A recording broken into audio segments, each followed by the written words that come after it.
nos, e pode indicar a súa presencia, Gonzalo Mejide Camiselle, que é o xefe da sección de arqueoloxía do Servicio de Patrimonio Cultural aquí en Lugo, da Xunta de Galicia. É unha persona que leva moitos anos en Lugo, que digamos 89, sí, prácticamente. Por lo tanto, conoce moi ben de primeira mão a realidade arqueolóxica, non só da cidade, senón, evidentemente, como é por propio do seu traballo, de toda a provincia. Gonzalo, aparte de exercer esta labor administrativa, como arqueólogo, ele é licenciado en Xeografía e Historia, por especialidade de Historia e Arqueoloxía na Universidade de Santiago, e como arqueólogo tamén ten dirixido diferentes investigacións, particularmente as máis significativas como o Mastro Laguna, no Castro da Graña, ou na Vila do Agro de Piñeiro en Torques, así como no Castro de Formigueiro. Son tres xacementos bastante emblemáticos. Tamén a súa investigación está vinculada moito tamén á época da Idade do Bronce, pero tamén se ten ocupado de aspectos relacionados coa cultura castrexa, co mundo romano, que coñece moi ben esta vida. Entón, vamos a dar paso, vamos a facer, como comentaba, a conferencia en dos bloques, vai comenzar Gonzalo, e depois intentarei eu facelo tamén da forma mellor breve posible, e daremos paso a un turno de preguntas, porque seguramente surgirán moitas cuestións que si queiran contestar. Boas tardes. Ante todo, agradecer a organización deste ciclo, a invitación a participar. E ben, o tema, realmente, a xestión do patrimonio arqueolóxico na cidade de Lugo, en un xeito se podría acabar en 5 minutos.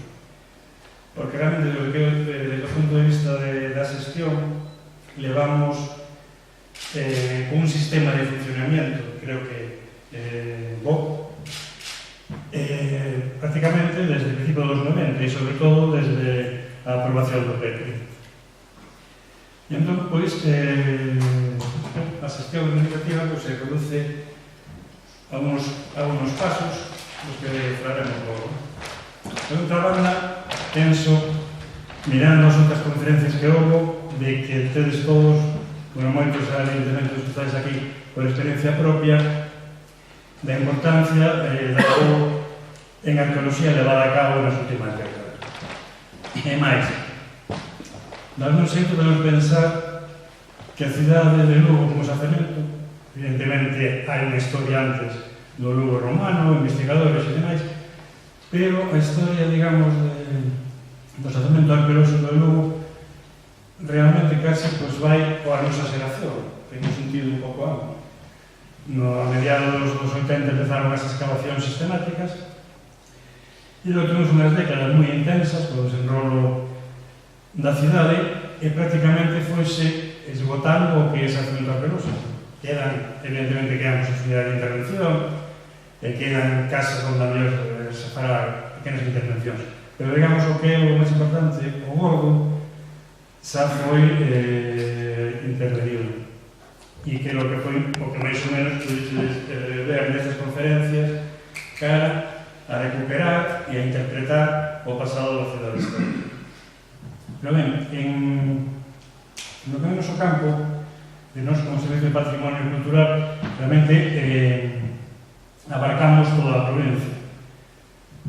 Neste mapa podes ver os xacementos que temos inventariados hoxe, e que, bueno, son cerca de, neste momento, estamos casi chegando aos 5.000, non? Desos, pues, 1.000 e pico son castros, casi 3.000 son túmulos, 220 son petróglifos, e o resto xa elementos de diferente tipo. Hai certa importancia de xacementos romanos, pero vinculados sobre todo a minería, mentras que prácticamente o que son asentamentos romanos, tanto no entorno de Lugo como no resto da provincia, é moi pouco o que sabemos. Supoño que por tempo será un dos campos onde se irá incrementando os xacementos. Lo que se refire xa, se pasamos a Lugo, aquí vemos os xacementos que temos hoxe inventariados dentro de Lugo, e ben, estos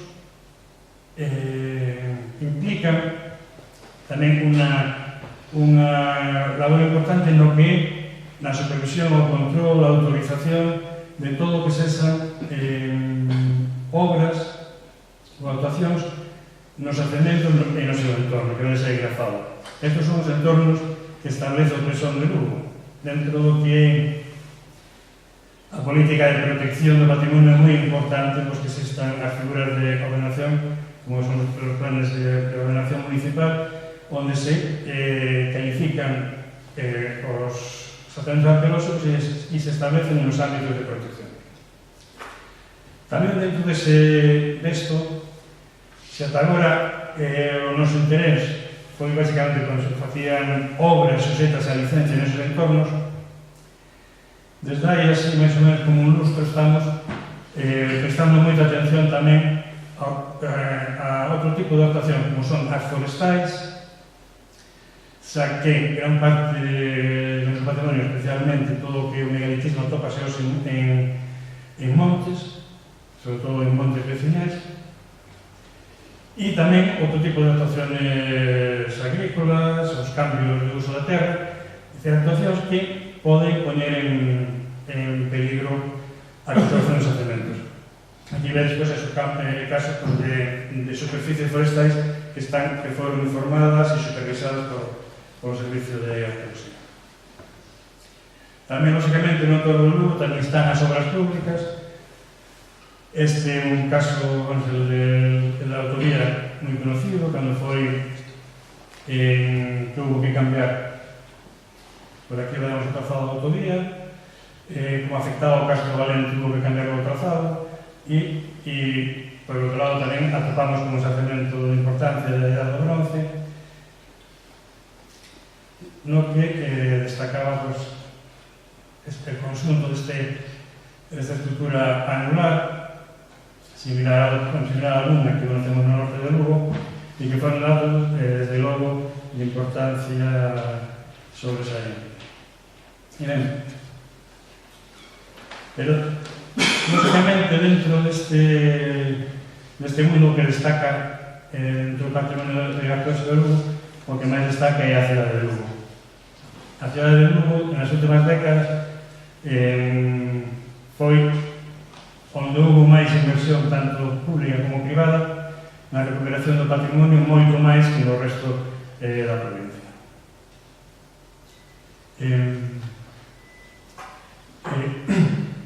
O momento quizás fundamental que o que nos vemos hasta agora foi a aprobación do PEPRI, porque a partir dese momento xa tivemos, digamos, un marco legal onde se establecían os procedimentos para a construcción dentro dese ámbito. E a partir de aí, tamén co desenrolo do Servicio Municipal de Arqueoloxía, foi posible levar a cabo as intervencións cusos resultados víchedes nas sesións anteriores. Pero non é Lugo o único casco histórico. Temos tamén o de Viveiro, tamén con seu plan especial, e onde se desenrola unha certa actividade arqueolóxica, desde logo non tan importante ni tan chamativa como a de Lugo. Outro caso é o de Ribadeo, tamén que ten unha importante actividade arqueolóxica e que está pendente, supoño que próximamente, da aprobación tamén dun plan especial no que se establecerán xa os procedimentos de actuaciones arqueolóxicas. Outro caso é o de Mondoñedo, que ademais é o único destes cascos que de momento ten arqueólogo municipal, e no cal tamén se están levando a cabo intervencións quizás destos cascos históricos onde hai unhos froitos máis interesantes. E finalmente estaría o de Monforte, onde se realizaron xa algunhas intervencións, sobre todo que é na parte do castelo e na parte de aquí tamén, onde aparece un xacemento en Zapardiel, un xacemento castreso de interés vinculado posiblemente á orixe da cidade. E que tamén está pendente en estes momentos en elaboración de la aprobación dun plan especial onde tamén se volven a establecer todas o tipo de actuacións arqueolóxicas que hai que facer en ese ámbito. E ben, e volvendo volvendo a Lugo, en estas últimas décadas hubo unha importante actuación arqueolóxica, sobre todo por os promotores privados que tiñan que abordar as excavaciones arqueolóxicas dentro dos solares coas novas edificacións ou coas reformas das existentes.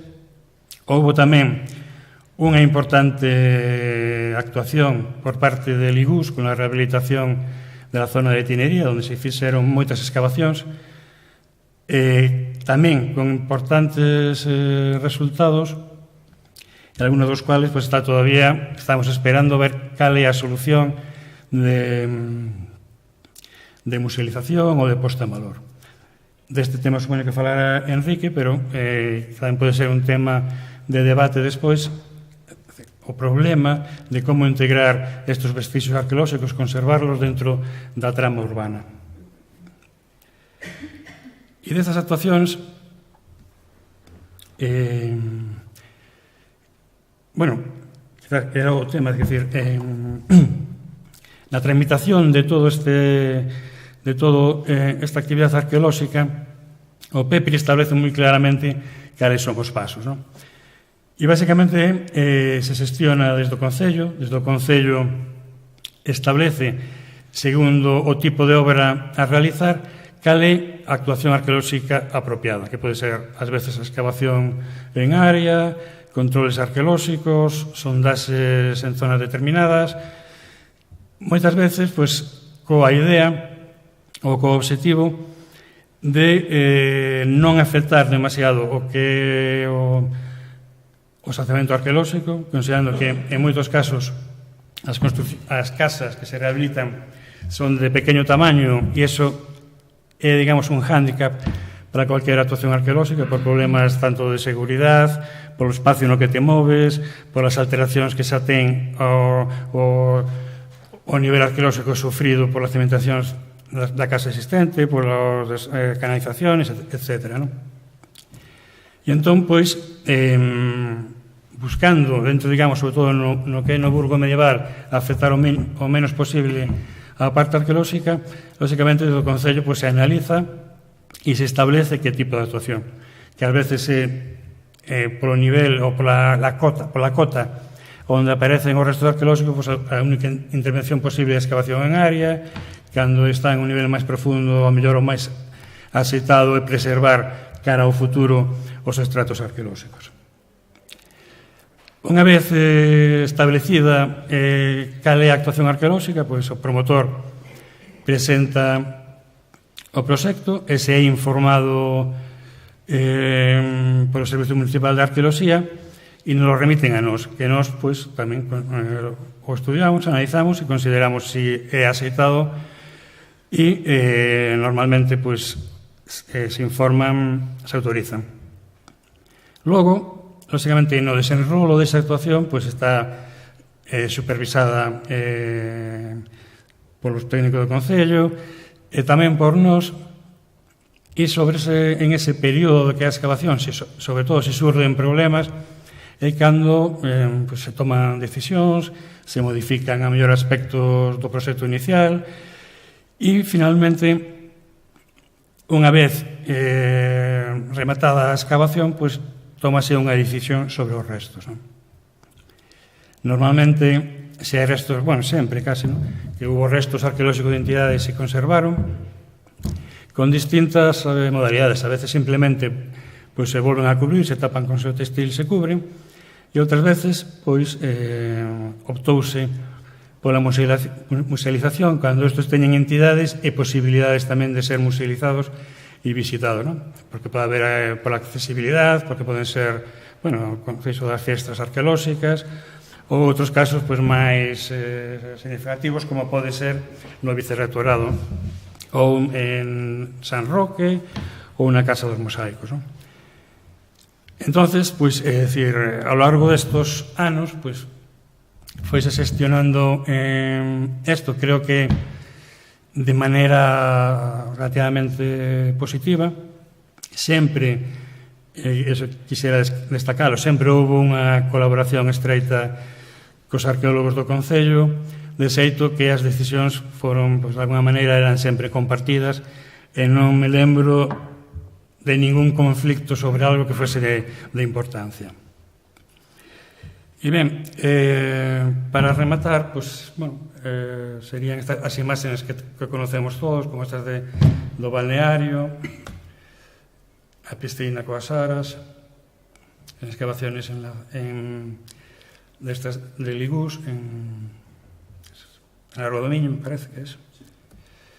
Bueno, está la piscina que tenemos ahí en Santa María, y luego esto, pues que quizás para mí, y creo que para todos, fue la gran excavación arqueolóxica de todo este periodo, que foi o edificio de Vicerrectorado con unha conservación do que o xacemento arqueolóxico con unha conservación extraordinaria.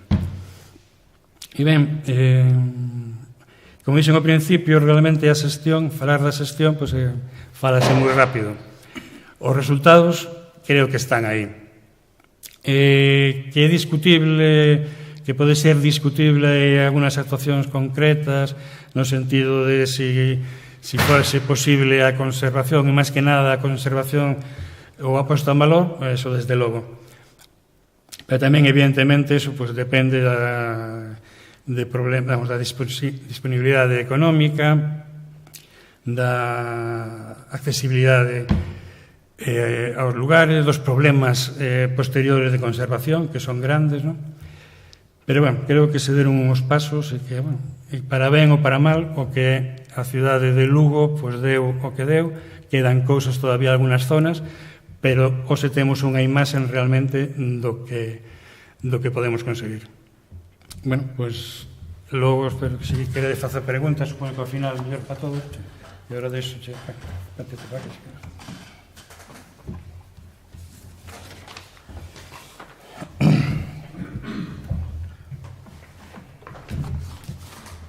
Bueno, pois eu vou intentar tamén ser o máis breve posible. Vou intentar tamén, centrarme fundamentalmente na cidade de Lugo, evidentemente que é un pouco o que nos compete desde o punto de vista do que é o Servicio Municipal de Arqueoloxía. Entón, nese sentido, vou facer tamén un repaso somero.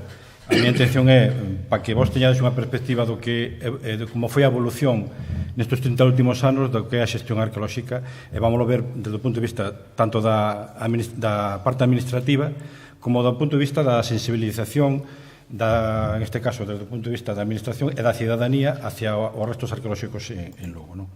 Bueno, lógicamente o punto de partida para nós é o ano 86, xa o dixo Gonzalo.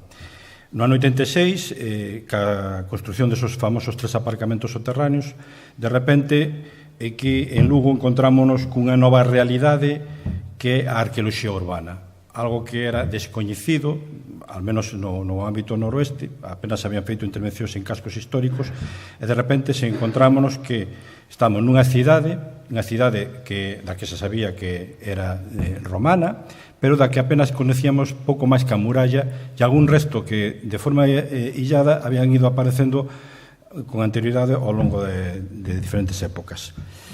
Estes aparcamentos puxeron de manifesto justamente eso, a existencia dun xacemento arqueolóxico, neste caso vinculado a unha cidade romana, que se conserva baixo o subsuelo da actual cidade, co cual aí xa temos a primeira problemática, non? De que maneira vamos a poder afrontar as excavacións arqueolóxicas nun sitio que é un sitio vivo, donde a propia estrutura urbana vai condicionar no futuro todas as posibles intervencións. Bueno, eu vou diferenciar dúas fases neste proceso. Realmente se podían diferenciar algunha máis, pero de forma global para que se entenda un pouco como foi a evolución, non? A primeira fase, para min, sería o arranque no 1986 ata o 96, por aquilo de que no ano 97, que é tamén a fecha clave que comentaba Gonzalo, que é a aprobación do OPEPRI, que vai tamén marcar un antes e un despois, particularmente porque é o casco histórico, non? E a segunda fase, que digamos do 97 ata hoxe en día, que realmente tamén se podía dividir en diferentes fases. Bueno, este período de 1986 ao 96, que é cando arranca a arqueoloxía urbana en Lugo, cando se afrontan as excavacións arqueolóxicas nos aparcamentos, digamos que en este momento a normativa patrimonial é moi clara.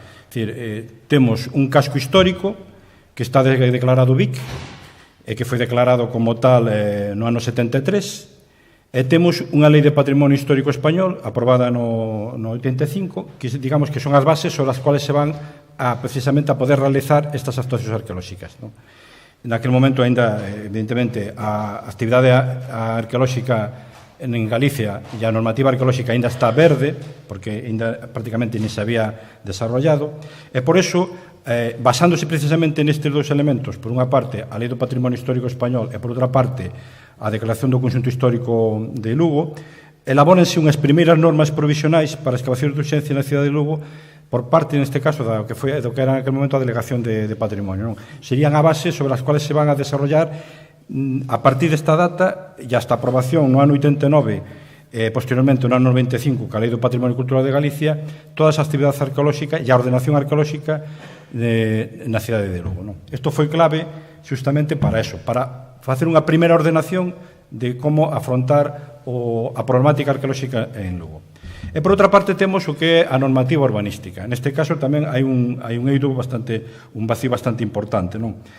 A raíz de justamente das excavacións do ano 86 e das primeiras excavacións dos primeiros solares que, a parte das plazas, justamente casi coincidinte, rematamos de excavar as plazas, a Santo Domingo, a Praza do Ferrol e o que quedaba da Praza de Constitución, e prácticamente ao mesmo momento xa empezas a excavar os primeiros solares de ámbito privado.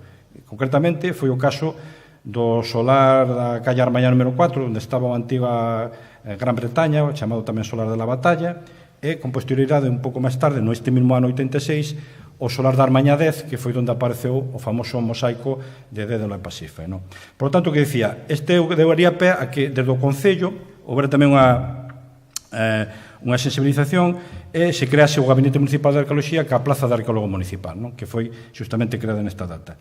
E, bueno, posteriormente temos o que foi a aprobación do primer plan, do plan xeral anterior a este, de ordenación urbana de Lugo, donde por primeira vez se recolle nun planeamento urbanístico unha ordenación do patrimonio arqueolóxico. Con este caso, cada unha zonificación arqueolóxica, como vamos a ver aquí, que é a primeira zonificación arqueolóxica que se fai en Lugo, non? É dicir, unha zonificación arqueolóxica que establece unha serie de cautelas arqueolóxicas onde se determina que tipo de actuación arqueolóxica un pouco que facer con eso, non? Bueno, daquel momento, fora do que é o casco histórico, delimitáronse 3 zonas arqueolóxicas. A denominada zona A era unha zona que empezamos a coñecer xa no ano 87, porque xa a partir desa data empezanse a facer as primeiras tamén excavacións fora de murallas, particularmente no ámbito de Recatelo, onde empezan a aparecer moitos restos arqueolóxicos e empezamos a darnos conta de que a cidade romana está máis alá do que era a muralla, non? E por iso se delimita unha zona ao sur do que é o casco da muralla, que abarga prácticamente todo o que era o Carmen e ao ámbito de Recatelo hasta San Roque. E unha zona B que ven determinada porque tamén nestas primeiras datas de excavacións tamén se localiza o famoso acueducto romano. Sabemos da súa zona de captación ao norte da cidade, na zona da Perigalla, por iso a delimitación desta zona como ámbito de protección, porque recolle todo o que era a zona de captación do acueducto máis os restos que daquela e hoxe sabemos que existen ali. E ao sur, unha pequena zona tamén, unha pequena amplia zona, que recolle todo tamén o sur do que é as costas do Carmen e, sobre todo, a parte do balneario, non? Vinculada tamén o que era a vía romana, o paso da vía romana, etc. Ben, neste período do 86 ao 96, como podedes ver aquí, o volumen de excavacións foi importante, porque, digamos que foi un pouco o boom da arqueoloxía en Lugo, non? Precisamente por unha parte porque se empezan a regular as actividades arqueolóxicas tanto desde o punto de vista da legislación patrimonial, como víamos antes, como desde o punto de vista urbanístico, e o gran volumen de excavacións se realiza entre estas datas. Ben, en color vermello vedes o que son as excavacións en hábito privado, que son solares excavados. En color azul serían controles, pequenas sondaxes En color vermello son aqueles controles en espacios públicos, en vía pública, particularmente nas rúas, controles de zanxas, etc. Bueno, como veis aquí, o volumen de intervención foi de 87, arriba ou abaixo, sin ter en conta que daquela ainda non se fixeran moita as que se poderon facer na muralla durante estas décadas.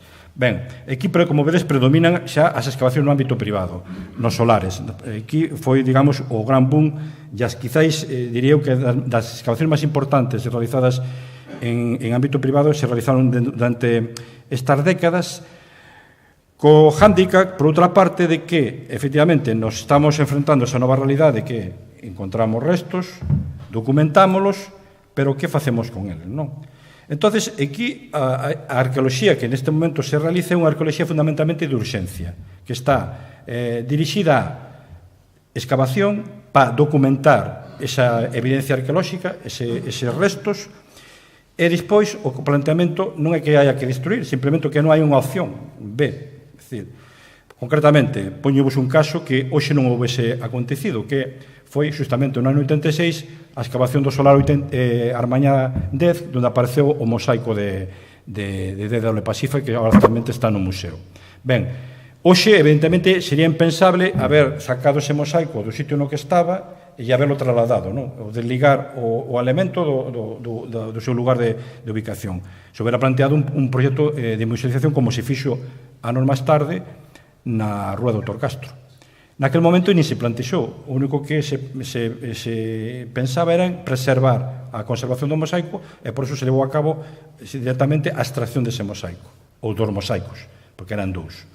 Por lo tanto, a segunda consecuencia era que se liberaba ese solar para que o promotor e o constructor o dono pudera levar a cabo a construcción, non? E nunha segunda fase, que isto sempre está ligada á arqueoloxía, evidentemente está a parte de investigación, pero que iso é algo innato á actividade arqueolóxica. Neste momento é cando dámonos conta que Lugo é un xacemento arqueolóxico único, é dicir, que hai excavacións ailladas, pero estamos percibindo xa unha realidade arqueolóxica que nos fala de que existe unha cidade que presenta unha traza urbana bastante ben definida, onde empezan a aparecer xa as rúas, empezan a aparecer casas, as domos romanas, empezan a aparecer os ámbitos de cementerio, as necrópolis, empezamos a conocer o foso da muralla, é dicir, dámonos conta de que Lugo é un xacemento arqueolóxico único. A segunda fase, que eu sitúo entre o ano 97 e 17, vai marcada, como dicía, por a aprobación do PEPRI. Ese é o punto de inflexión. Por qué? Porque, así como antes tiñamos un casco histórico que estaba protegido como elemento BIC e un plan xeral, ese plan xeral, sin embargo, adolecía dun defecto. Non recollía a prohibición da construción baixo rasante no ámbito do casco histórico. E iso é algo que se usa no PEPRI. Co PEPRI, máis alá de regular toda a actividade a nivel de arquitectura, establece que prohíbe o aproveitamento baixo rasante en todo o ámbito de PEPRI. Por lo tanto, primeiro hai que excavar, primeiro hai que ver o que aparece e despois, se os restos non son de suficiente envergadura, non se consideran de valor, pois se lle permitirá. Pero de entrada, naide ten, digamos, digamos, poder construir, en este caso, garaxes, que era o que se facía daquela, ou almacéns en soto. Ese é o primer planteamento. Depois tamén foi importante, traigo aquí, ainda que non o dixo Gonzalo, no ano 2000 esta resolución pola que se delegan os delegados provinciais da Consellería de Cultura, de Comunicación Social e Turismo daquela, o exercicio de determinadas competencias, porque isto, digamos que do punto de vista da tramitación administrativa, axiliza moito o trámite da administrativo. Porque se algo do que se queixaban daquela os promotores e os constructores, xa non, digo, de que apareceran restos arqueolóxicos no solar, que iba a complicar a vida e tal, era tamén da demora na que se tardaba en tramitar un expediente arqueolóxico, non? A veces pasaban incluso meses. Chegabas ao caso de incluso ter que determinar o silencio administrativo, porque habían pasado máis de 3 meses, e así temos casos que moitos coñecemos de bastante significativos. Entonces, isto, de alguna forma, axilizou o trámite porque xa se empezaron a tomar algunhas competencias desde a delegación de aquí de Lugo, non? Evidentemente, no ano 2016, é dicir, recentemente, a nova Lei de Patrimonio Cultural de Galicia que establece outros mecanismos. Desde o punto de vista do Concello, da normativa este, digo, o PEPRI, evidentemente, cunha regulación perfectamente, como comentaba Gonzalo, onde xa se establece cual é a función do Servicio Municipal de Arqueoloxía, cuáles son os pasos a seguir a hora de facer excavacións arqueolóxicas na cidade, como intervir en determinados espacios, e tamén, casi recente, no ano 2011, a aprobación, ainda que fose parcial, do Plan Xeral de Ordenación de Lugo, que permite reordenar de novo a zonificación arqueolóxica. Por unha parte, temos o PEPRI, como podemos ver aquí. Nesta época xa se realiza un importante volumen de excavacións dentro do ámbito urbano, do casco histórico, e, por outra parte, o novo Plan Xeral establece unha nova zonificación arqueolóxica en base o maior coñecemento que xa temos da realidade arqueolóxica na cidade, non? Por lo tanto, temos un ámbito PREPI, que é o que no Plan Xeral recolle como nivel 1, que é un nivel especial, que isto non varía, pero depois temos unha zonificación moito máis detallada, como esta, que recolle un pouco, hereda do plan anterior, a zona B, que é o que chamamos nivel 2, que xa recolle non só todo o ámbito da Recatelo, sino que incluye tamén todo o ámbito do que é o camiño, o anterior trazado do Camiño de Santiago, que depois veremos que se modifica, sobre todo que é a vía romana, a vía 19, e o ámbito adyacente, que tamén ten outra zonificación, digamos, ao norte delimitarse unha zona por aquilo tamén de que é a entrada e a salida de vías, a entrada do acueducto, e mantense tamén a zona do acueduto. A diferencia está en que, en función do nivel, digamos, o tipo de intervención varía, non? Faise máis extensiva ou máis laxa, en función do que sabemos desas zonas. Por lo tanto, depois, evidentemente, está o resto, digamos, do suelo urbano que non está zonificado expresamente, pero que tamén está suxeito a posible cautela arqueolóxica en función do que se coñeza ou do que poda aparecer, porque, evidentemente, a medida que vamos sabendo e coñecendo máis de Lugo, vamos tamén coñecendo máis evidencias arqueolóxicas, porque, sí, estamos falando da cidade romana, do que era o casco histórico, que estamos falando do que é o terreno inmediato ao casco histórico, a muralla, pero evidentemente o Lugo romano era máis que a cidade. Ahora sabemos que en torno a Lugo xa hai unha serie de asentamentos en época romana, sexan de tipo agrario, rural, etc. Para un caso que nos falaban outro día, o Castro da Piringalla, que o temos aquí justamente, que naquel momento isto estaba cautelado porque era ámbito de acueducto, pero que ahora sabemos que hai tamén un asentamento non só de época romana, sino de época castrexa. E depois, outro tipo de asentamentos que temos no entorno da cidade que están xa, digamos, catalogados non por unha normativa urbanística, senón por a zonificación arqueolóxica que afecta, neste caso, o ámbito rural, que é un pouco da que falaba Gonzalo. Bueno, aquí trago tamén un pouco a evolución, bueno, incluyo o ano 86 para que poden apreciar un pouco como foi tamén esta evolución. E a data clave que é esta do 97, a partir do 97 vemos aquí estas barras, o único que nos están indicando é o boom do ladrillo, o boom urbanístico, é dicir, porque como sabemos en Lugo, a actividade arqueolóxica vai impepinablemente ligada á actividade urbanística. Por lo tanto, excavábase cando había necesidade de facer ou realizar unha obra, cando, por menos, en ámbito privado. Entonces, vemos como aquí aumenta, sobre todo nestas décadas do finais do 90 e primeiros do 2000, que a actividade arqueolóxica disminui un pouco o ámbito en excavacións privadas, aumentan moito os controles arqueolóxicos, falo de, por exemplo, huecos de ascensor, zanxas de saneamento, todo eso se realiza con un simple control arqueolóxico que está suxeto a esa actividade concreta que é a realización dun hueco de ascensor en un ámbito protegido, ou unha zanxa de saneamento, ou como tamén pasa que a parte está verde, que as actividades en ámbito público, sobre todo no viario. Aquí, concretamente, temos os anos 98 e 99, ata o ano 2003, como vedes, que cando se leva a cabo toda o que é o proxecto de peatonalización do casco histórico.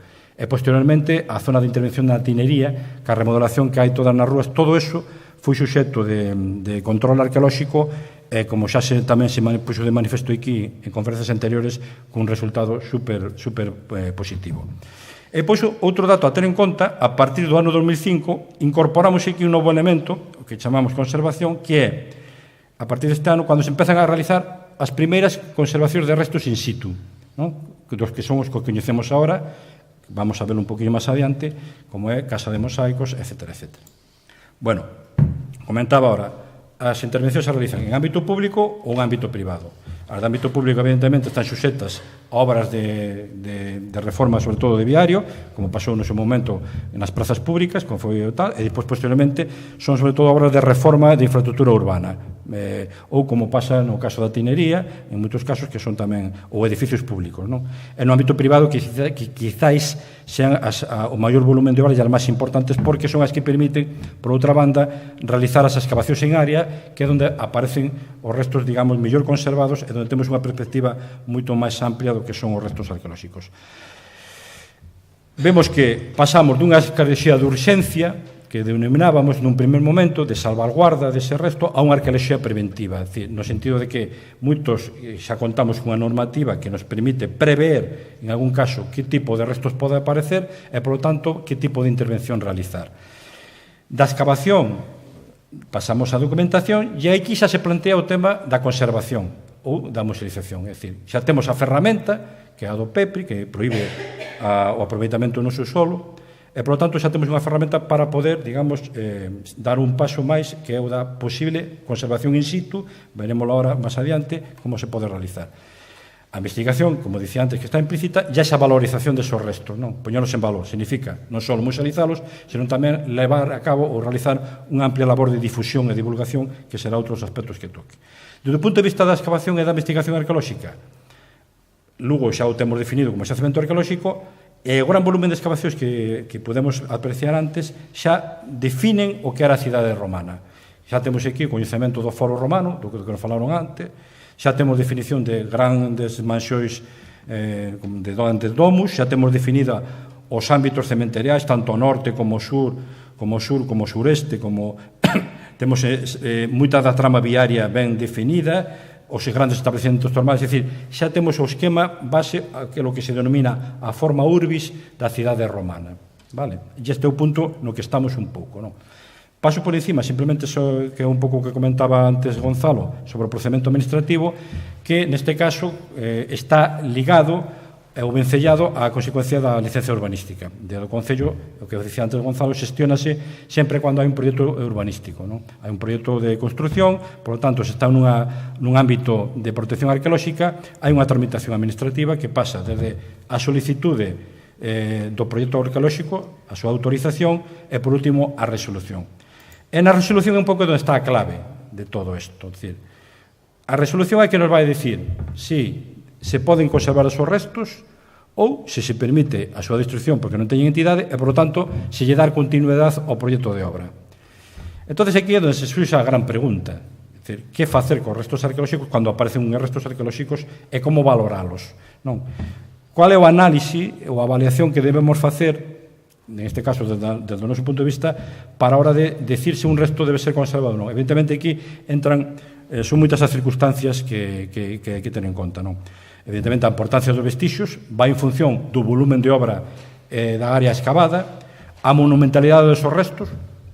Un exemplo, naide se lle ocorrería que os restos que aparecen no vicerrectorado, a naide dubidaría xa se deben conservar ou non conservar.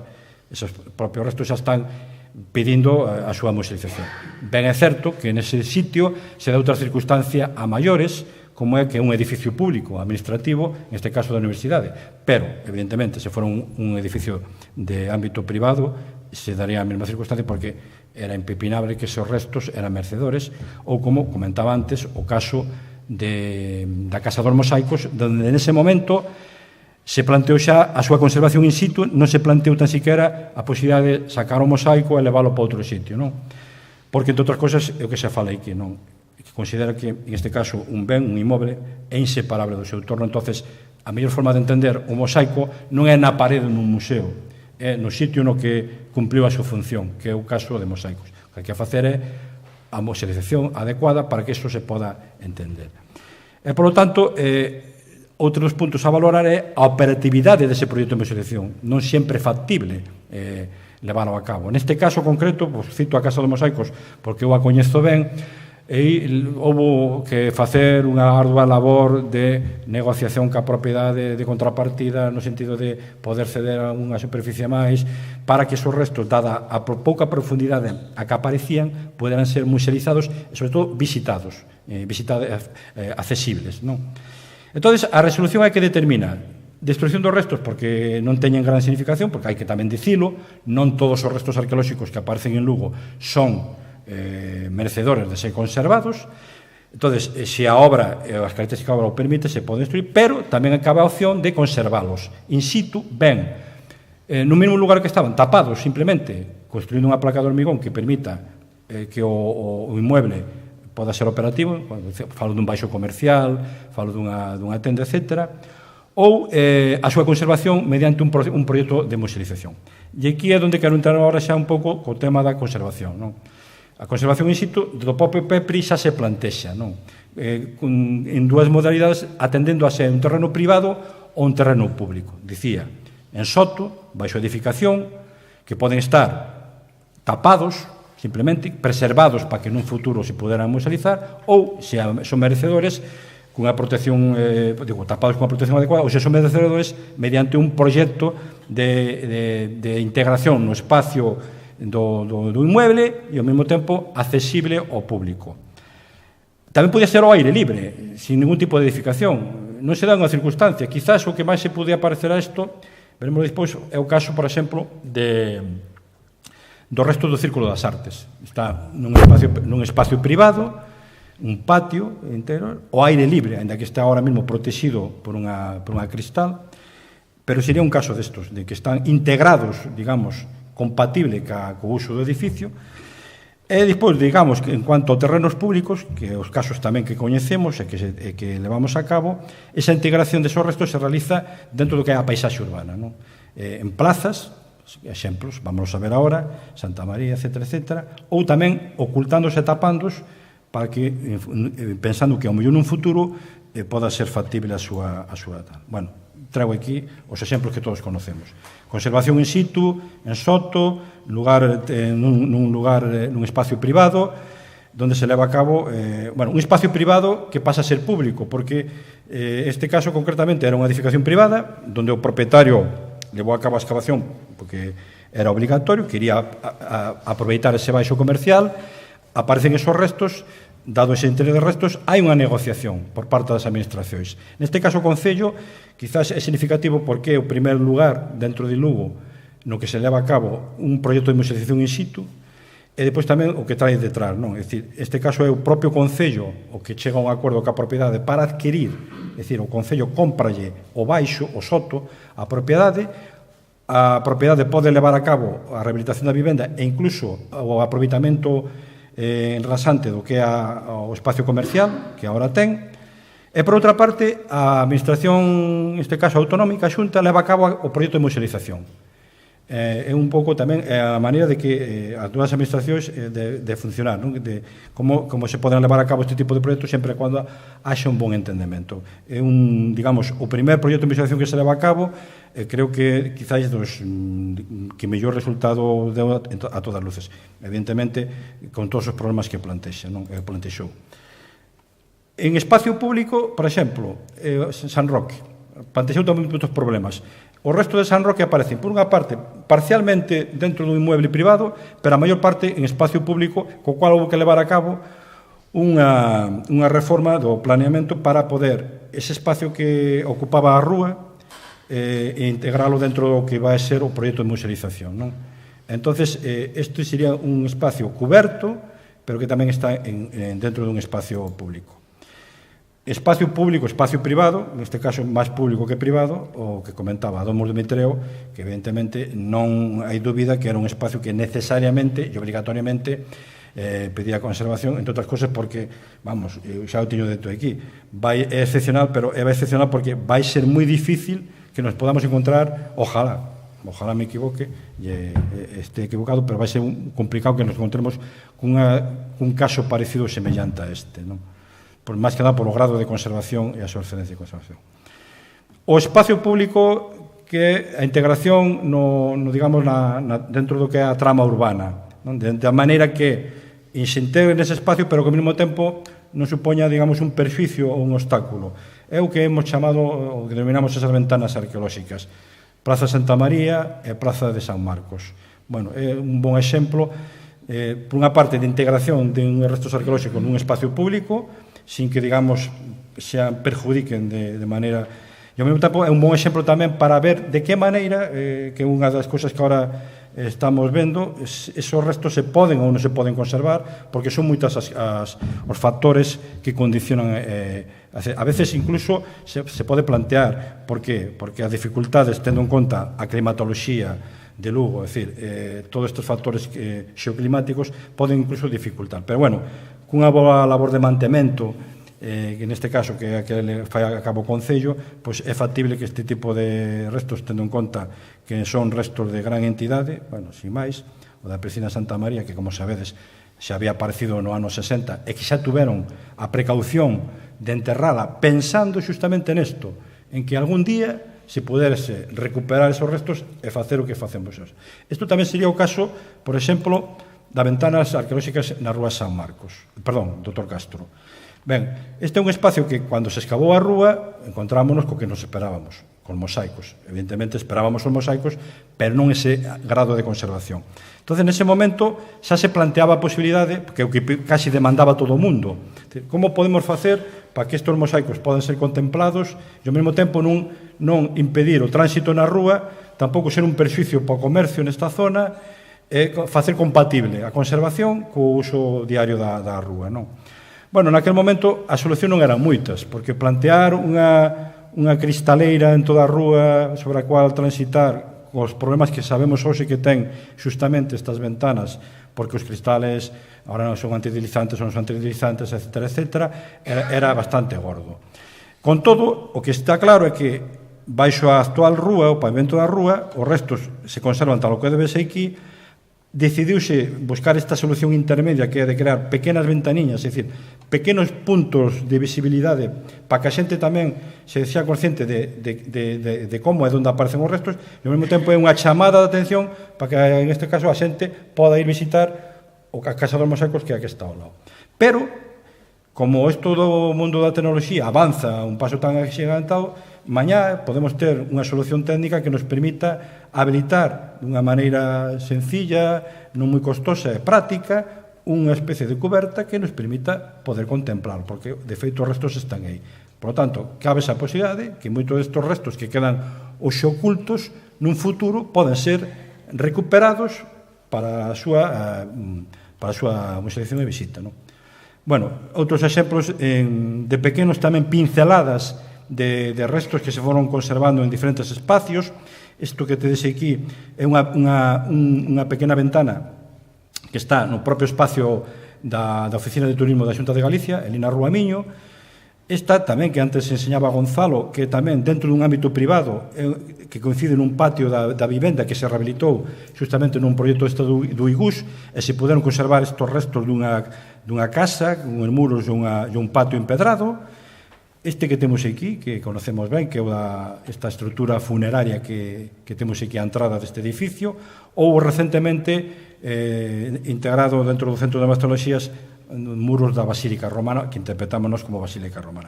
Bueno, isto tamén é factible, porque tamén estamos falando de espacios de uso administrativo, é dicir, por lo tanto, públicos, onde todo este tipo de traballos se pode levar a cabo.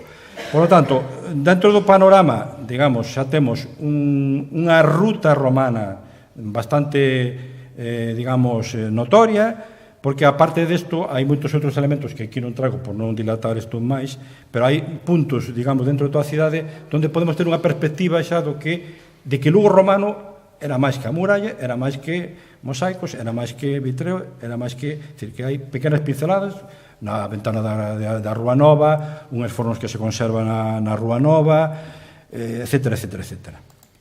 Bueno, a parte da excavación, a parte da xestión administrativa, a parte da conservación, todo isto non sería, digamos, non serviría para nada se non se lle dá difusión ao tema, non ao que é a arqueoloxía. E para iso é necesario realizar unha importante labor de divulgación que para min é quizás das labores máis importantes que hai que facer. E isto como se fai? Pois a través de exposicións, temos os museos ao uso, neste caso o Museo Provincial, exposicións como a exposición que ten o Concello na Porta Miñá, o Centro de Interpretación da Muralla, o propio MIL, que recolle elementos, a través das publicacións, ben sexan de carácter científico, é dicir, enfocadas para o mundo científico, pero tamén aquelas máis divulgativas, de carácter informativo, divulgativo, con un tipo de folletos ou pequenas publicacións enfocadas ao público en xeral para que a xente se acerque máis ao patrimonio. Ou mediante unha serie de aplicacións multimedia, que hoxe están ao uso, aplicacións para móvil, aplicacións para ordenador, que tamén nos permiten acercarnos ao que era o Lugo romano, coñecer máis do que era o Lugo romano e, por lo tanto, apreciar e valorar o que tiñamos. E nesto é importante, evidentemente, a aplicación das novas tecnoloxías. De aí que, nos últimos anos, o Concello está apostando, por menos do Concello, se está apostando moito por aqueles proxectos, fundamentalmente de índole europea, que teñen por objetivo o patrimonio a través das novas tecnoloxías. E, por exemplo, gran parte desto que traigo aquí se pudo realizar co proxecto de Muralla Digital, que nos permitiu facer un traballo enorme e tremendo, e que ahora mesmo ten continuidade. Bueno, xa remato, dou paso ás cuestións. E non quero rematar sin dicir unha pequena consideración. Hoxe chamábame dun medio de comunicación e me dicían: tú crees que cambiou a perspectiva da cidadanía de Lugo con relación á arqueoloxía? Bueno, evidentemente, eu dicelle, xeralmente, maioritariamente, está claro que sí.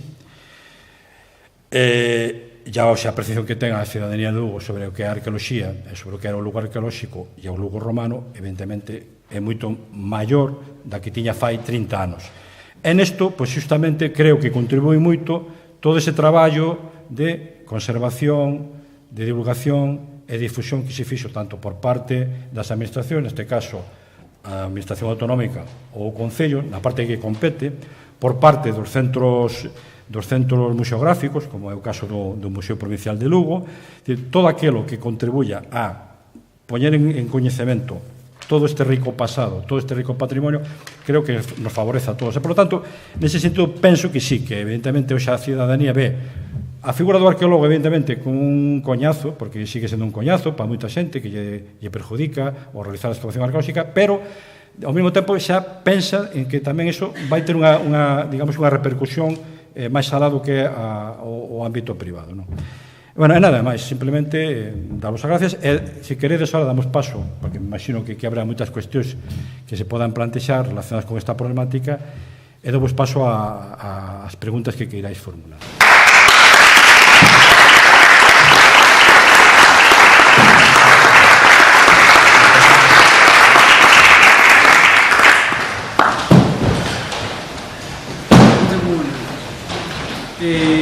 ¿Por qué se empezó a hacer excavaciones en el 86 y no antes cuando se descubrió el mosaico? Creo que fueron en el 50 y pico, no sé. 1842. Ah, 1842. Se está refiriendo al mosaico de Batitales. Sí. Bueno, porque evidentemente la realidad histórica era otra, era diferente. Que conste una cosa, que yo quiero, por ejemplo, reivindico.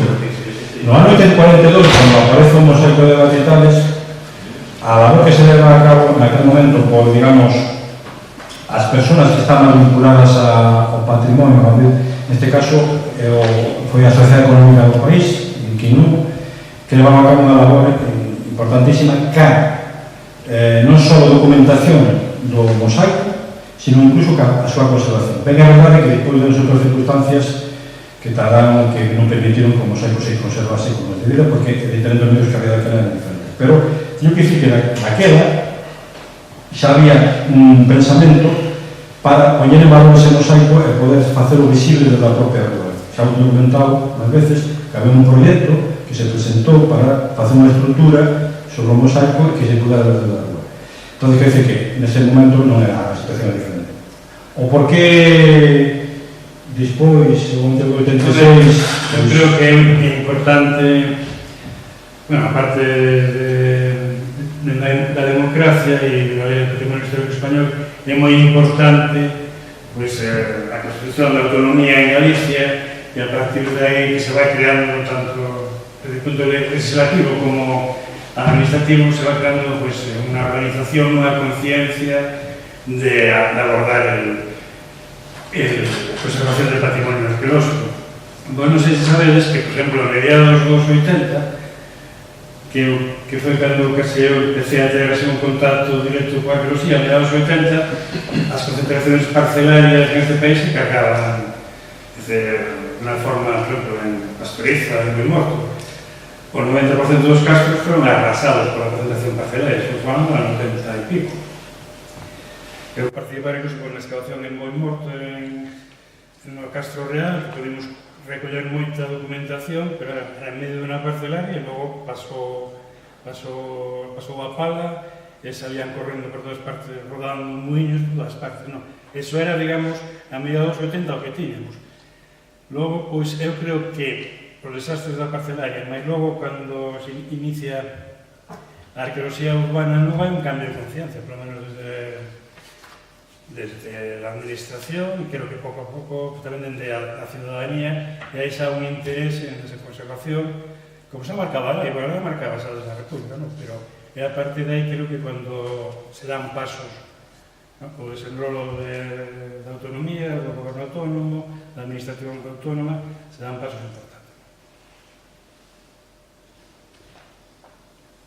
Un pouco fío da pregunta anterior, tres cousiñas. Primeiro, que eu creo que hai que constatar, ou eu teño empeño en constatar, que antes de 1986 xa se sabía que Lugo non era unha cidade romana.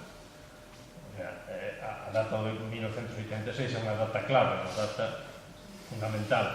Pero antes de 1986, e precisamente por eso houve a polémica dos aparcamentos subterráneos, xa se sabía que Lugo era Lucus Augusta e, por tanto, era unha cidade romana propiamente dita. Eso hai que deixar constante. Tamén, eu creo, outra constatación, ao fío do que dicía ahora Enrique, eu creo que a declaración da muralla como patrimonio da humanidade socialmente incidiu moitísimo. Incidiu o aprecio pola arqueoloxía, que se fai en traballo, que todo ten a súa importancia.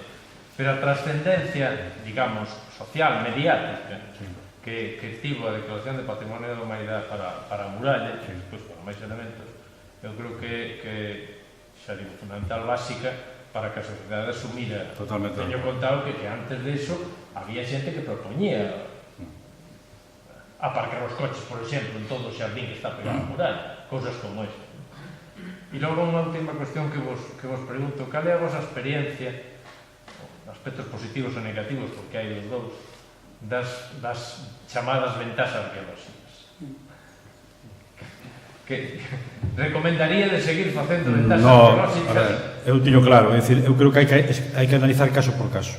A experiencia concreta que temos cas que están funcionando actualmente é que son problemáticas desde o punto de vista da conservación dos restos, porque efectivamente as circunstancias que comentaba antes, e climáticas sobre todo, inciden moitas veces en que haxa que facer unha gran inversión a veces, unha gran inversión, unha pequena inversión de mantemento continuo. Claro, pois eu digo, depende. Eu ahora mesmo hai unha ventana que ao mellor considero que non faría falta haber feito. Tamén depende do momento en que se realiza, en que se produce. Temos o caso, por exemplo, que foi a primeira que se intentou facer e que se propuxo, que era a da Porta Nova.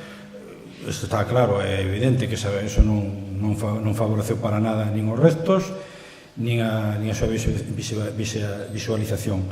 Por lo tanto, esa ventana, ahora mesmo, sería necesaria.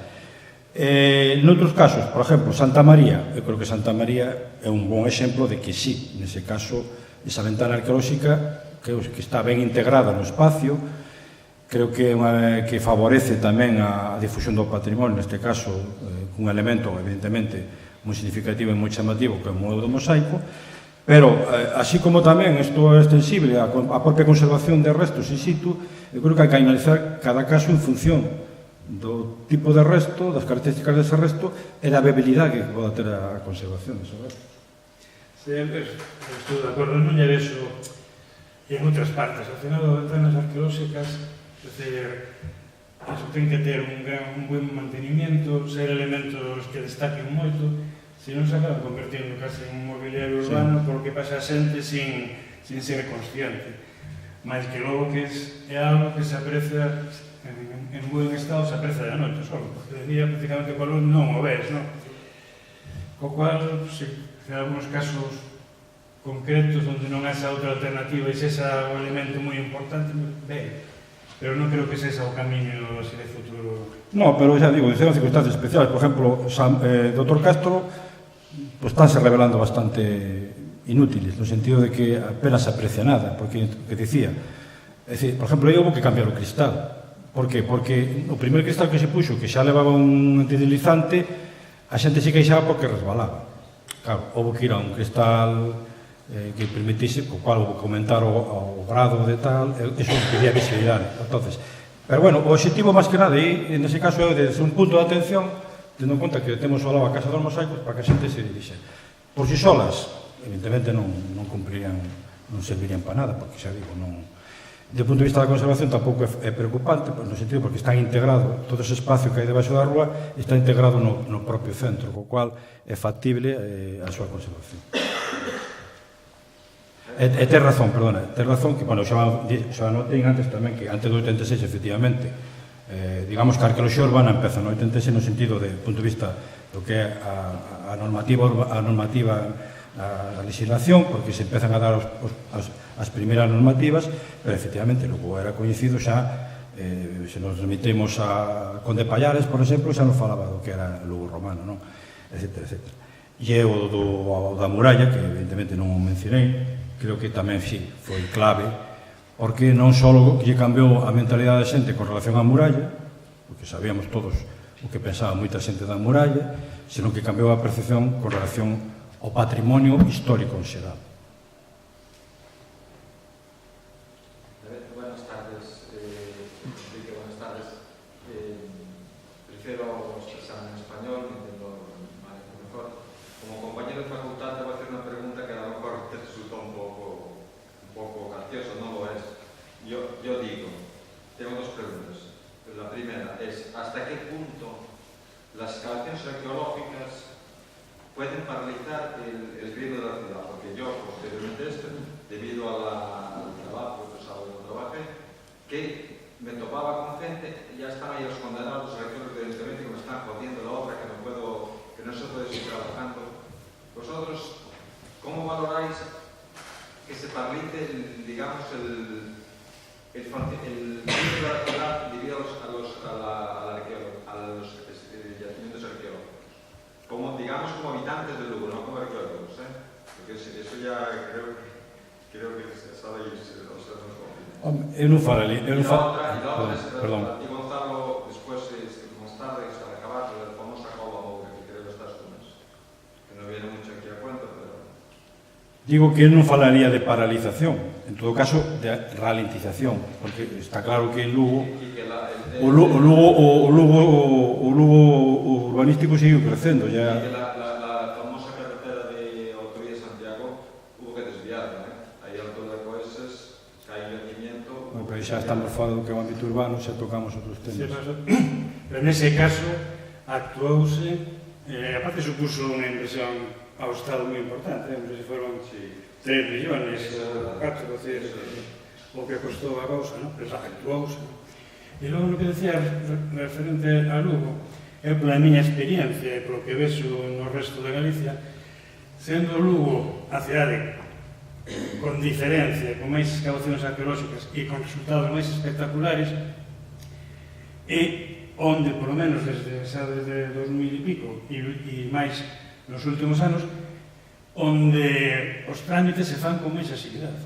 E, ademais, incluso agora que temos a opción do registro electrónico, nós estamos utilizando actuaciones e resoluciones no día ou o día seguinte. É dicir, que eso, se o comparamos, algúns que conozcan, non vou a nomealas, non, pero en outras cidades que teñen arqueoloxía urbana, en Galicia, creo que en Lugo é onde está funcionando mellor. É verdade que nun primeiro momento, hai que recoñecelo, o proceso era moi lento. Pero eu creo que tamén era por falta da experiencia, a novedade, e que tamén, digamos que a legislación tamén non era tan eso. Entón, quer dizer que nese primeiro momento sí, había esa problemática, ese tamén descoñecemento do que supoñía, pero o que dice ahora Gonzalo, creo que desde que vivo en Lugo, quizás algo porque se caracterizou Lugo foi precisamente por o boom urbanístico. O volumen de obra, é dicir, nunca se paralizou, ou en todo caso se ralentizaría, o mellor algo. Ya están aí os condenados arqueólogos que me están paralizando, eso, claro. Bueno, pero eso é por o que dicíamos, por aquilo de que é un descoñecemento que existía, non só do arqueólogos, da arqueoloxía. Yo, pues, evidentemente, habrá xente que se siga queixando, que se lle sinta perjudicada, pero que é unha realidade que está aí. Dicir, que antes non se sabía como afrontalo, hoxe xa se sabe. Hoxe hai unha normativa, hai unha legislación que se dice xa que o que te vas a encontrar a hora de afrontar unha obra, co cual xa pode, digamos, facer unha previsión. Outras cuestións son o que tarden as licencias, etc., etc., que iso é outro tema diferente.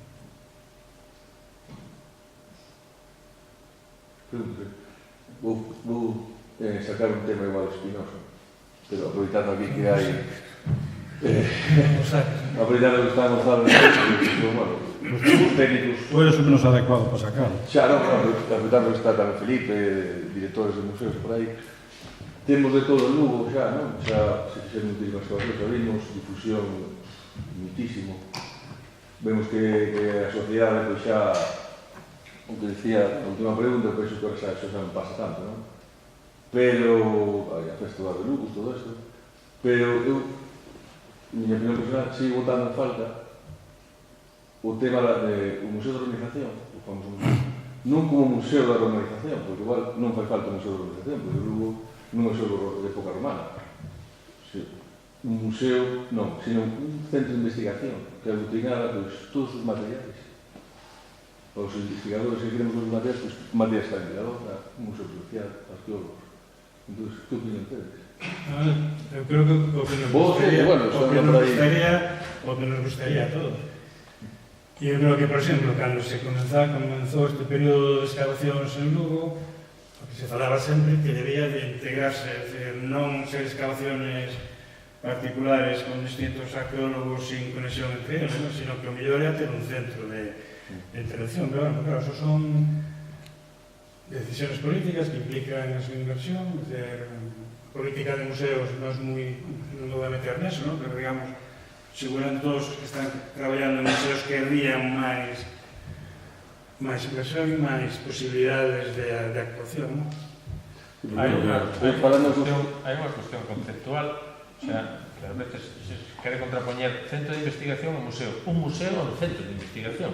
Unha das funcións unha das funcións de calquera museo occidental no século XXI é a investigación. Claro, cando se fala de museo é unha parvada, se me permite esa expresión, dicir, non, centro de investigación ou museo, non, se é museo no século XXI, unha das tres funcións principais é a investigación. Efectivamente, a definición do Ricón do museo é conservar, proteger o que ten, investigar, conservar, investigar e difundir. Son as funcións básicas. Ten que cumplir as tres para ser museo.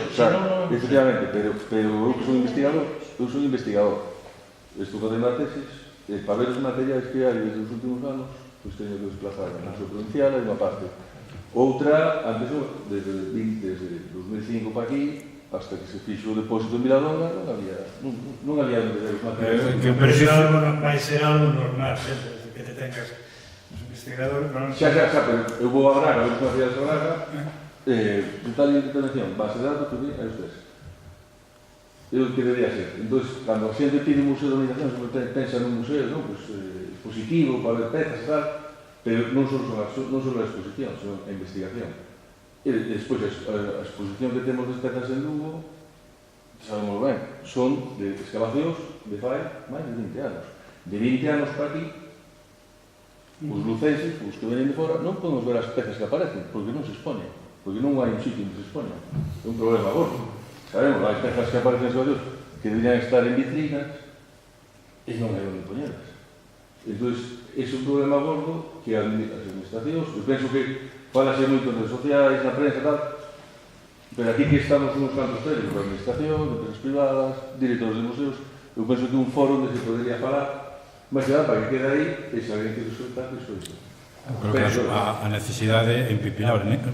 Ningún arqueólogo, sí, evidentemente, ningún arqueólogo pode dicir o contrario, pero é que o beneficio non é só da nosa perspectiva do arqueólogo, senón da propia ciudadanía, o reclama máis que nada porque tiña que ser un referente. Eu recordo, desde que estou en Lugo, do ano 86, a raíz de todo o tema das excavacións, xa cando se fixera a primeira exposición aquí, neste edificio, no ano 87, que se fixera a primeira exposición arqueolóxica, xa se empezaba a falar da necesidade do museo arqueolóxico de Lugo, do museo da civilización romana de Lugo, como lle querían chamarme, dices, que pasa, claro, eso todo de sempre, un tema de desexo, pero que estamos despois de 32 anos tendo 10 veces máis do que había no ano 87 e seguimos igual.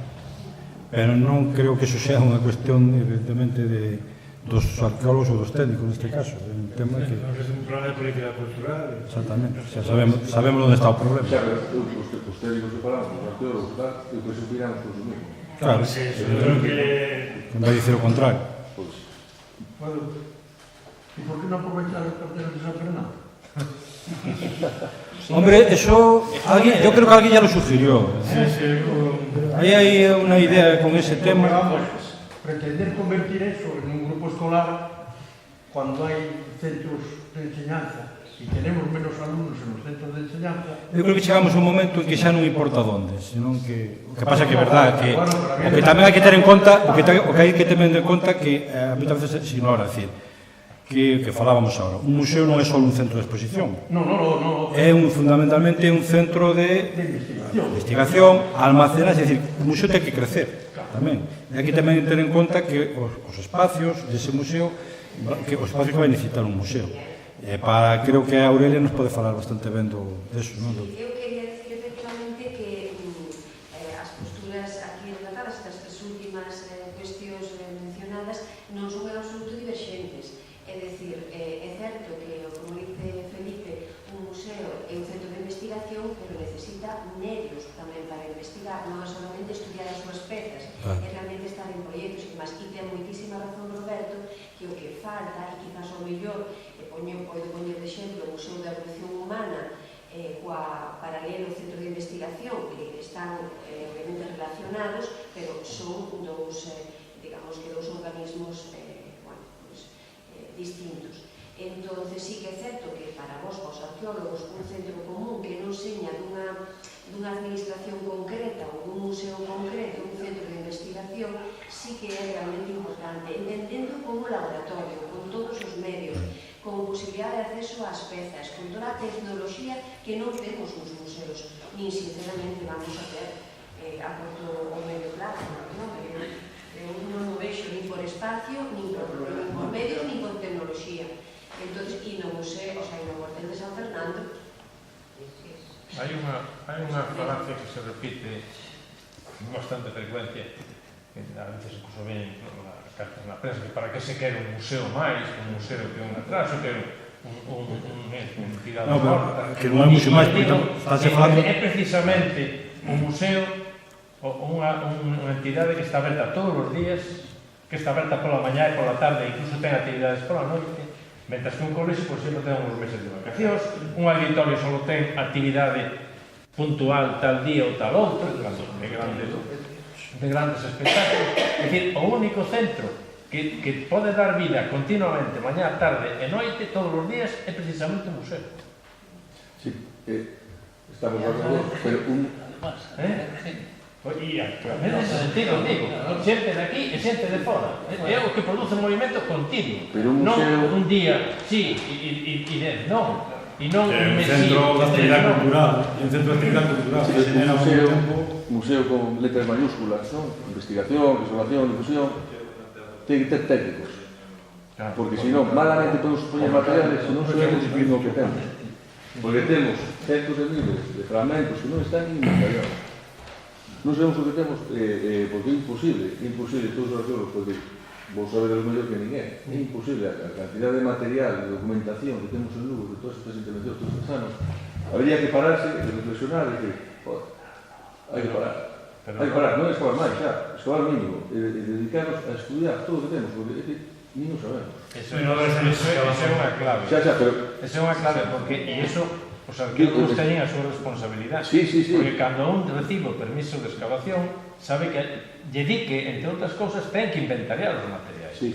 E iso é a responsabilidade do arqueólogo.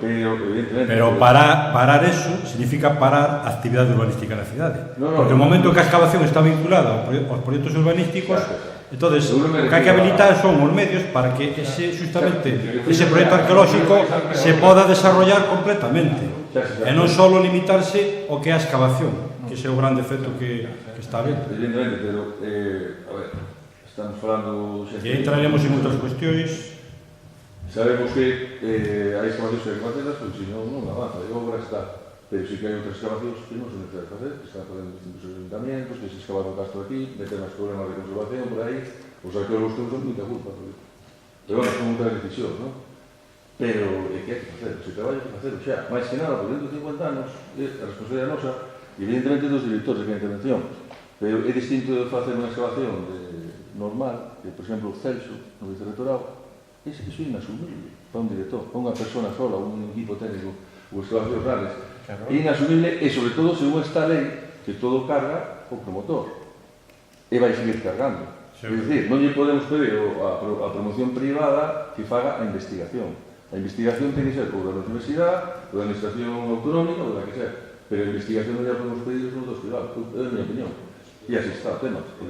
Se unha excavación vale X, o inventario deses materiales é multiplicado 10 por X.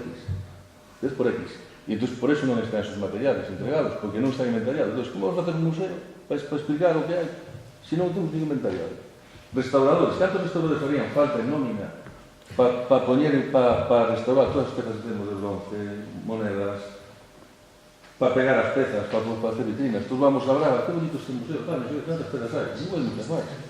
É cuestión de dotación e colaboración pública. Dotación, pero claro, pero si o debate está sempre fora, e non se lle pregunta aos técnicos, pois Os técnicos... Farase un museo, haberá un director, e estará el solo, e a forma de echar nada máis, o que está pasando. Claro. E aí tamén se pasa, o sea, o que ti dices é que é obvio, e na lei está así, un museo ten que ter técnicos para ser museo, pero aí deriva tamén outro debate, que é a vulgarización do termo do museo. É dicir, hoxe en día hai museo de todo, de todo se chama museo. Se pensa e se malentende que un centro expositivo é un museo, e non ten nada que ver. Un museo, como dice Roberto, ten que ter técnicos, que, como dice Felipe, ten que investigar. Non é solamente montar unha exposición, pero é certo, hoxe en día chamámoslle museo a todo, e non é así. Un museo non é un centro expositivo, non é un centro de interpretación, nin nada parecido. Nin é unha colección visitable, tampouco. Claro, o que falábamos antes, ten que ter medios, ten que ter técnicos. Yo entrando en verde, aún ni empecé la carrera, aún terminé hoy selectividad. Pero... No te desanimes. Me dan el 22. No te desanimes. Espera, que está hablando... Hombre, un centro o lugar franco donde se pueda meter tanto universidades como organizaciones de las provincias, yo creo que ayudaría a largo plazo a lo que dice él, acelerar el propio inventario. Ahora bien, es imposible parar, como ya dijo, las excavaciones porque la arqueología está atada prácticamente a la explotación y a la construcción. Pero para eso hay fórmulas tamén. Claro. No tenemos que inventar nada. En Mérida están facendo un consorcio. Están afrontando tanto as excavacións como a propia investigación, como a propia... temos o exemplo do Museo de Mérida, que é un museo nacional. Pero esas fórmulas existen para compatibilizar o que é a recuperación, a excavación, que é a recuperación dos restos, co estudio, porque é o que falábamos agora. No momento en que se decidiu privatizar a arqueoloxía, empresarializar a arqueoloxía, pois aí entramos nunha disyuntiva. Porque o arqueólogo, como empresario, ten que mirar polos seus intereses empresariais. Entón, un estudio dunha excavación en Lugo non se reduce a un mes de catalogación e investigación, é moito máis. Claro, non é rendable económicamente para o arqueólogo, pero evidentemente tampouco pode ser para o propietario que teña que asumir ese gasto porque non lle compete. Entón, o que hai que buscar son as fórmulas que permitan que eso se poda levar a cabo con menos perjuicio para todos. Entón, xa digo, temos o exemplo dos consorcios, neste caso en médico, pode funcionar mellor ou peor, que eso depois xa o de funcionamento e xa dentro de outros factores, pero existen. Pero algo habrá que facer. Porque se non se fai nada, morreremos, porque todos morremos, non? O que hai. Morreremos, e dentro de 50 anos, habrá outro tipo de conferencias, que estes anos desde o PECI, da Lei de Patrimonio Galego, dirán, e onde está todo eso? Mentira. Onde está ese material? Claro, eu sinto-me responsable directo, pero non solamente eu, sino toda a autocrítica, e se nós os técnicos non temos unha postura convergente, non? Para cando a nivel político tal, vai ser un problema, porque claro, o que é, Gonzalo, un tema de política cultural. Porque non se soluciona con inaugurar un museo poñer un todo o que estás falando hai moitísimos problemas, non? É dicir, aparte de la historia, ¿no? La historia de algo importante, ¿no? De lo que fue la historia de la arqueología, pero hay cosas importantes, como todas as leyes consideraron sempre que el patrimonio arqueológico es un bien de dominio público. Que está debaixo da tua casa é un bien de dominio público, non sei moi ben como se come eso, ¿no? E na por riba un bien de dominio público ten que ser o privado o que financie a excavación. Entón, todas estas cousas debía estar, creo que, eu sempre pensei que todo o que é arqueología e todo isto debía estar no dominio público. Sí. E debería haber equipos de investigación e todo eso. Pero a historia foi por outro lado. E como diría Enrique moi ben, a crearse as empresas de arqueólogos e a entrar, digamos, na dinámica del desenrolo urbanístico e del boom, pues todo se foi un pouco fora de camiño. Mira, ahora é difícil volver a la senda. É fácil, porque hai unha lei de patrimonio. Non é tan fácil, porque nós estamos intentando recuperar todos os memorias, materiais e tal, da época do boom, e dicir, bueno, hai xente que xa non tens nin a dirección de onde veis. Por eso digo que eso vai ser o problema. E agora é fácil, e digo che como, porque agora a 2016 aprobouse a nova lei, pero va a ser desenvolver o decreto. Vai ter que haber un decreto, non? Porque o decreto que temos xa do 97, que vamos a intentar con él. No decreto 97, os responsables, como decía Felipe, o Xavier, o director xeral, somos os directores. Eu por que teño que ser responsable de uns materiais que son de dominio público? Eu teño na miña casa que ten un segureta condiciones de humedad, mentre estudios materiales. En cambio, cando hai un museo hai seguridade, cámaras, non sei que. Eu na miña casa, se perdes os materiales, sou o responsable. Arreglase fácil, cando se aproba o decreto, decir, non, os materiales salen da excavación e para o museo. Ya está. Digamos, eso digamos arregla fácil, sí. Luego tens que ter no museo, pero tens que ter almacenes, tens que ter personal e todo. Claro. O que están pedindo os directores do museo, é que sería normal. Sería decir, o material, non porque teño que andar con unha arracada, ou con unha figura ou con monedas, ou con caixas de cerámica na miña casa, non, van para o museo e investigo a salir. Teño que ir ao lavadero, mesas para lavar, para asilar, non sei que. E se morro que non hai os materiales, pero se morro agua, onde están os materiales? Eso, e agora co decreto novo, non sei, pero é unha solución, porque senón ti non andas coas meninas por aí na tua casa. Eu entendo que cando se di que hai que investir máis en cultura se refire a iso, non en facer macroexposicións, macroespectáculos. Vale, pois estamos todos bastante de acordo cos técnicos. O que entende cada quen. Querías tú facer, perdón. Yo quería preguntar un poco más general. Imaginaros lo que tenemos en Botos Castro. Imaginaros por cualquier cosa, aparte de toda la edificación de la Plaza de España, ¿qué os imagináis que puede haber debajo de todos esos edificios que hay en la plaza? Bueno, en el centro, solo en el centro. Aparte Entón xa sería evidente. Bueno, ya, pero... Non sería arqueólogo. Non sería arqueólogo, sería evidente. Digo que, a ver, sí que é verdade, no, isto é unha broma, é verdade que na perspectiva, visto que a perspectiva actual, depois de evidentemente 30 anos de excavacións, como se quedou aquí en evidencia, o gran volumen de excavacións, hoxe temos unha noción bastante aproximada do que podemos encontrar en según que zona da cidade, non? Pero claro, eso non quita que de repente pois se aparezcan restos que, como pasou co Vicerro Torado, non? Evidentemente sabíamos que había restos, pero naide preveía esa importancia de conservación, etc. Es decir, eso sí que está. Entonces, no da Praza Maior, máis alá do famoso teatro, que está ou non está, e que do cual xa se mencionaba no século XVIII a posibilidade de que houbera uns restos que se podían parecer, o único que temos claro é que no fondo da Praza Maior estaba o convento das Recoletas, que non deixou nada, arrasou con todo, se había algo, arrasou con todo. E na parte superior da praza, nas poucas intervencións que fixemos, hai evidencias de, pois eso, de restos vinculados ca cidade que non tampouco sabría dicir, porque se fixaron un pouco unhas sondaxes moi pequenas. Pero que a praza está bastante alterada, sí. Entonces, que podan aparecer restos relevantes ou importantes, pues, claro, moitas veces hasta que se excava Porque unha cosa é que tú sepas o que pode aparecer ali. Eu sei que en que zona me van a aparecer fornos, en que zona me poden aparecer tumbas, en que zona me pode aparecer un resto dunhas termas, pero non sei de que maneira poden estar conservados, ou sea, que grado de conservación poden ter. Por lo tanto, a excavación sempre é necesaria, porque nin a prospección geofísica na cidade é válida para iso. Querías comentar tú? Bueno, eu vou a dar unha solución, pero vai sen cabrear. Pois está ben. Levantamos solucións. Inda que demos solución que vos encabreie, vou pola dar igual. Pois resulta que aquí en Galicia hai un centro de interpretación de materiais arqueolóxicos que está no Pazo de Liñares en Lima. Está dotado con material excelente, hasta incluso de material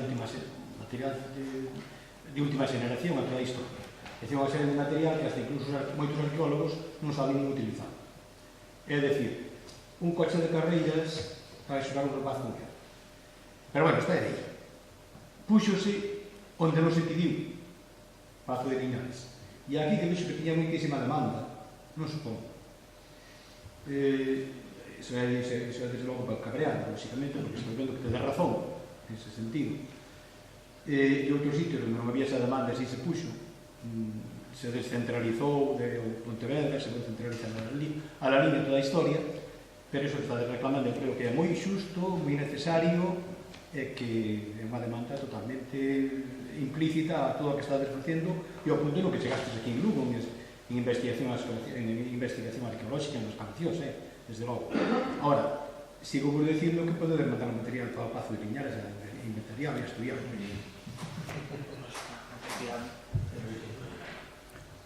Bueno, pois se non hai ninguna cuestión máis, me vayas a permitir un momentiño, quero invitar ao noso concelleiro de desenvolvemento local e personal para que suba e de acto de clausura este ciclo de conferencias que rematamos hoxe.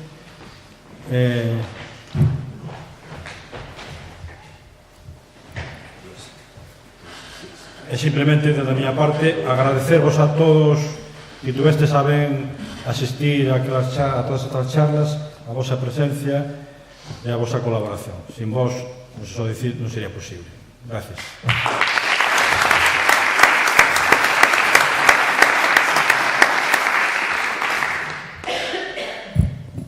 Ben, bueno, dende o Concello de Lugo, pois simplemente darvos os parabéns pola organización destas jornadas e destas charlas mensuais, conferencias mensuais, cando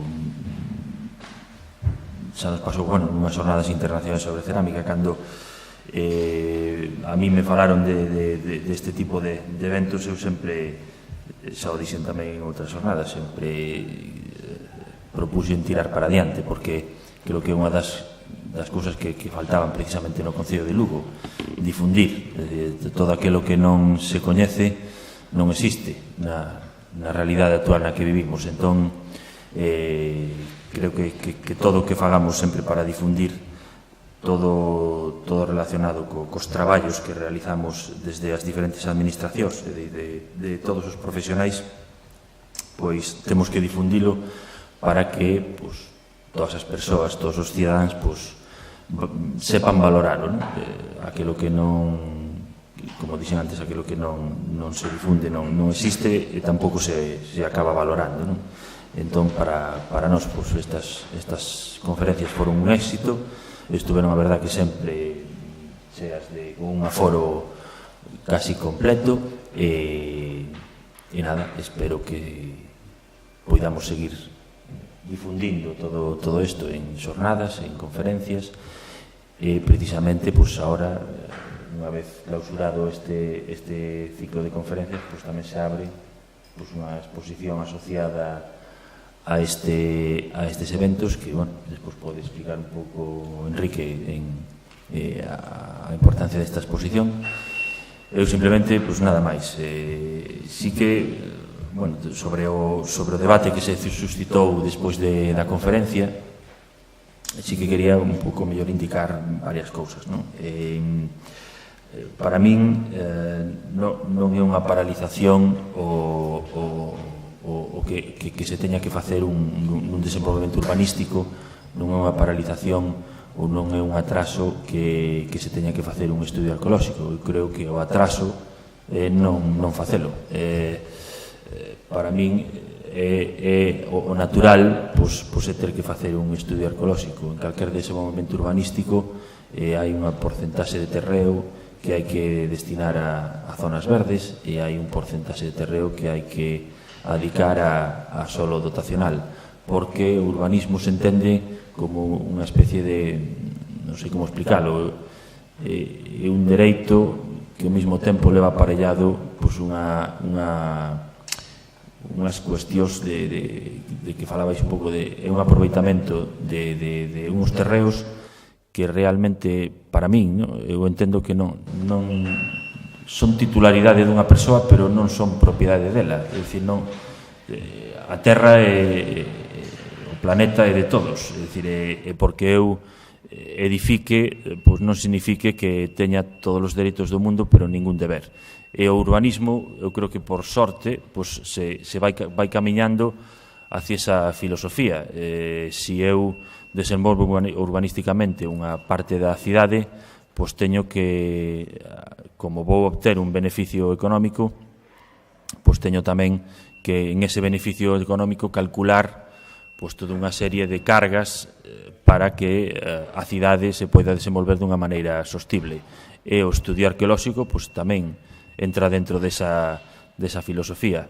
Si non, pois non faría falta facer rúas. Construiríamos todos os edificios para obter o maior beneficio económico e pois, só deixaríamos os huecos necesarios para poder acceder a eses edificios e non faríamos absolutamente nada, ningún tipo de cesión pública dese aproveitamento, porque no fondo é un aproveitamento urbanístico, un aproveitamento económico, e entendo que pois, ten tamén esa carga, non? Eu o vexo así. Entón, para min o atraso sería non ter que facer ese estudio arqueolóxico. Da mesma maneira pois, que sería un atraso pois, non deixar zonas verdes ou non facer un urbanismo sostible. E por o que respecta ao debate que falastes do Museo de Romanización, pois, bueno, dende o Concello de Lugo, pois, que imos contar. Todos cometemos erros, ou todos cometemos... sempre se falou un pouco do custo innecesario que fixemos co MIL. Bueno, o MIL está desaproveitado, pois pode ser, pero, bueno, ninguén é perfecto. Pois, pudo ser, o mellor, un exceso de gasto do público en facer un centro como MIL, pode ser que sí, pero ao mesmo tempo pois hai un espacio como o cuartel de San Fernando que no seu día se decidiu políticamente pois facer un museo de romanización e despois pois hubo certas administracións que se deron para atrás. Ahora mismo pois xerou un gasto público, é dicir, hubo que facer unha serie de actuacións con un custo de 180.000 euros, por un lado, para que o edificio non se seguira deteriorando, e outro custo a maiores para demoler unha serie de edificacións posteriores que non tiñan ningún interese, que estaban deteriorando tamén o edificio, que foron outro gasto a maiores de cerca de 20.000 euros. Estamos falando de 200.000 euros que se gastaron basicamente para non facer nada, é dicir, simplemente asegurar o edificio, non? Si estuvera ese edificio rehabilitado en uso, pois non se tería feito ese gasto un pouco, digamos, pouco útil, un gasto mellor que en outros, que se o edificio estuvese rehabilitado, pois non teríamos que telo feito.